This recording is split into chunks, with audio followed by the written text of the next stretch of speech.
ഇന്ധന കയറ്റുമതിക്ക് ഏർപ്പെടുത്തിയ അധിക തീരുവ ഒഴിവാക്കാൻ കേന്ദ്ര സർക്കാർ യുദ്ധ പശ്ചാത്തലത്തിൽ വർദ്ധിപ്പിച്ച അധിക തീരുവ നാളെ മുതൽ വെട്ടിക്കുറയ്ക്കും.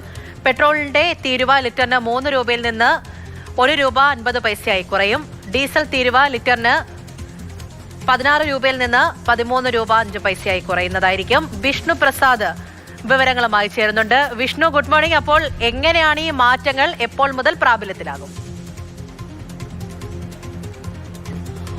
ജൂൺ 1 മുതലായിരിക്കും ഈ മാറ്റങ്ങൾ ഉണ്ടാവുക എന്നാണ് ഇപ്പോൾ കേന്ദ്ര സർക്കാർ അറിയിച്ചിട്ടുള്ളത്. നേരത്തെ പശ്ചിമേഷ്യൻ യുദ്ധത്തിന്റെ പശ്ചാത്തലത്തിലായിരുന്നു രാജ്യത്തു നിന്നുള്ള ഇന്ധന കയറ്റുമതി നിയന്ത്രിക്കാൻ ഇത്തരം നിയന്ത്രണങ്ങൾ കേന്ദ്ര സർക്കാർ കൊണ്ടുവന്നത്. അന്ന് രാജ്യത്ത് നിന്ന് കയറ്റുമതി ചെയ്യുന്ന പെട്രോൾ, ഡീസൽ, വ്യോമയാന ഇന്ധനം എന്നിവയ്ക്ക് അധിക സെസ് ഈടാക്കാനായിരുന്നു കേന്ദ്ര സർക്കാരിന്റെ തീരുമാനം. ഈ ചുമത്തിയ അധിക സെസ്സിൽ നിന്നാണ് ഇപ്പോൾ ഇളവ് പ്രഖ്യാപിച്ചിട്ടുള്ളത്. പ്രധാനമായും പെട്രോളിന് ചുമത്തിയിരുന്ന 3 രൂപയുടെ അധിക സെസ്സിൽ നിന്ന് 1.5 രൂപ കുറച്ച് നിലവിലെ സെസ് 1.5 രൂപയായി തുടരുമെന്നാണ് അറിയിച്ചിട്ടുള്ളത്.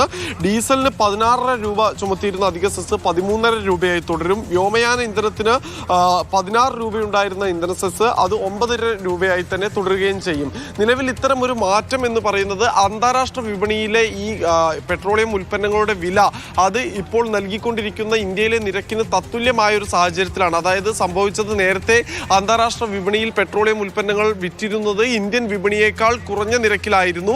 അപ്പോൾ ഇന്ത്യക്ക് പരമാവധി ഇത്തരത്തിൽ ഇന്ത്യയിൽ നിന്ന് കയറ്റുമതി ചെയ്യേണ്ടി വരുന്ന പെട്രോളിനും ഡീസലിനും അധിക തുക ഈടാക്കാനും സാധിക്കുമായിരുന്നു. പക്ഷേ ഇപ്പോൾ എല്ലായിടത്തും ഏറെക്കുറെ ഒരേ നിരക്കിലേക്ക് എത്തുന്ന ഒരു സാഹചര്യം എത്തിയതോടെ, അതായത് അന്താരാഷ്ട്ര വിപണിയിൽ ക്രൂഡ് ഓയിലിന്റെ വില കൂടുന്നതനുസരിച്ച് ഇന്ത്യയിലെ വില അതിനോട് ഏകദേശം തത്തുല്യമായി എത്തുന്ന ഒരു സാഹചര്യത്തിലാണ് ഇതിന്റെ ഡിമാൻഡ് കുറയുന്ന ഒരു സാഹചര്യം ഉണ്ടായിട്ടുള്ളത്. അതുകൊണ്ട് തന്നെയാണ് ഇപ്പോൾ അത്തരത്തിലൊരു നിയന്ത്രണം വേണ്ട, അല്ലെങ്കിൽ നിയന്ത്രണത്തിൽ ഇളവ് വരുത്താം എന്ന തീരുമാനത്തിലേക്ക് കേന്ദ്ര സർക്കാർ എത്തിയത്. നിലവിൽ രാജ്യത്ത് ഇന്ധന പ്രതിസന്ധി ഇല്ല എന്നാണ് കഴിഞ്ഞ ദിവസവും നടത്തിയ സംയുക്ത വാർത്താ സമ്മേളനത്തിൽ കേന്ദ്ര പെട്രോളിയം മന്ത്രാലയം വ്യക്തമാക്കിയിട്ടുള്ളത്. എന്നിരുന്നാലും ഇപ്പോഴുള്ള രീതിയിൽ അധിക സെസ് ഈടാക്കും, പക്ഷെ ആ തുകയിൽ ഒരു ഇളവ് വരുത്തും.